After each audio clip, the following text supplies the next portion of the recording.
it gets to a point. Like it actually gets to a point, bro. Diego Simeone is the highest paid gaffer on earth. He earns about 3 times the amount Luis Enrique earns a year. Like, do you know how insane that is? Enrique earns £9.6 million per year. Unai Emery £8.3 million per year. Xabi Alonso £6.7 million per year.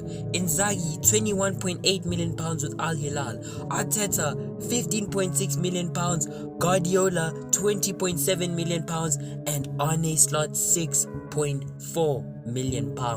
Every single manager I just said right now earns less than Diego Simeone, and every single one of them is better than Diego Simeone. And whoa, buddy, don't think that every single manager I just said right now are the only managers that I think are better than Simeone.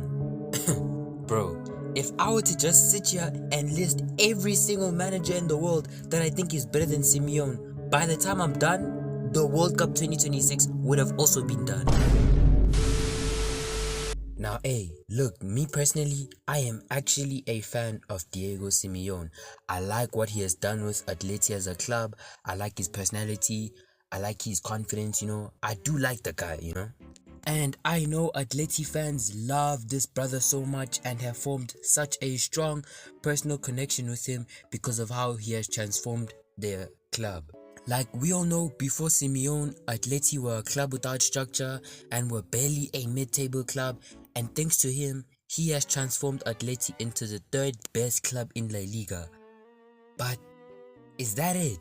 Is that all? Does that justify why this man makes a lot more money than Pep Guardiola and Carlo Ancelotti? Now obviously, I wasn't born yesterday. I know that the 2 teams ahead of him are easily the 2 biggest clubs in football history.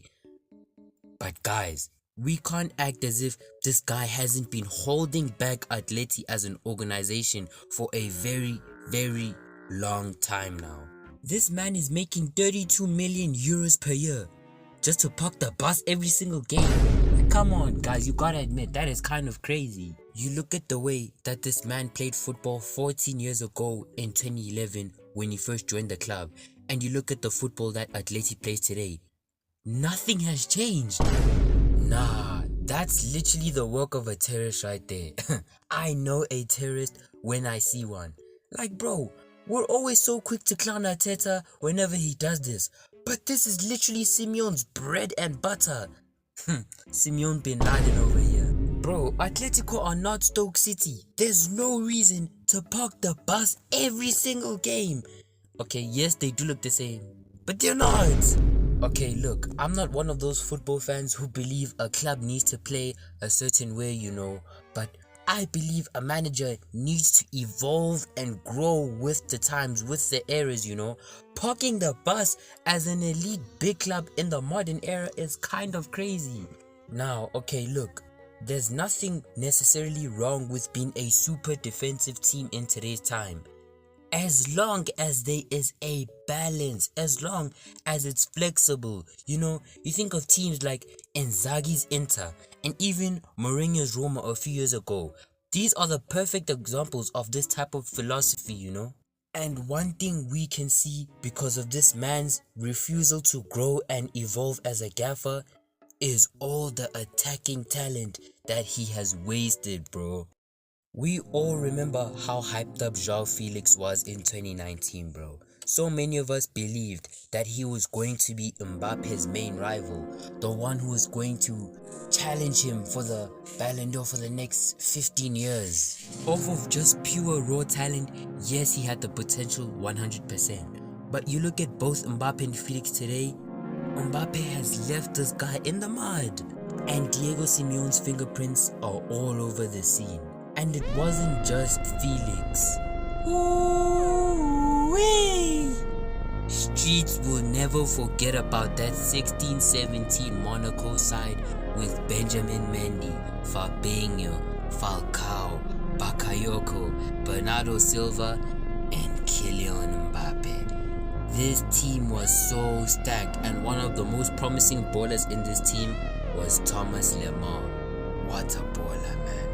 So many people believed that he was the second best player in this side after Mbappe. Reminder that Falcao had 29 goals that season and 5 assists, and Bernardo Silva had 20 GA that season. That's how you know Lamar was that good, bro. He was that cold. And I remember back in the day he was linked with Arsenal and Liverpool. Okay, he did dodge a bullet with Arsenal, but it didn't matter because he ended up with Simeone bin Laden at Atleti, which was way worse for his career. Bro, a talented attacker going to play for Atleti under Diego Simeone is like putting a cheetah on a slow treadmill with a leash. Like, why? Why? Now, Simeone's not a bad manager at all. Far from it. He's built an empire with Atletico. But maybe it's time for somebody else to rule it. Maybe. Just maybe.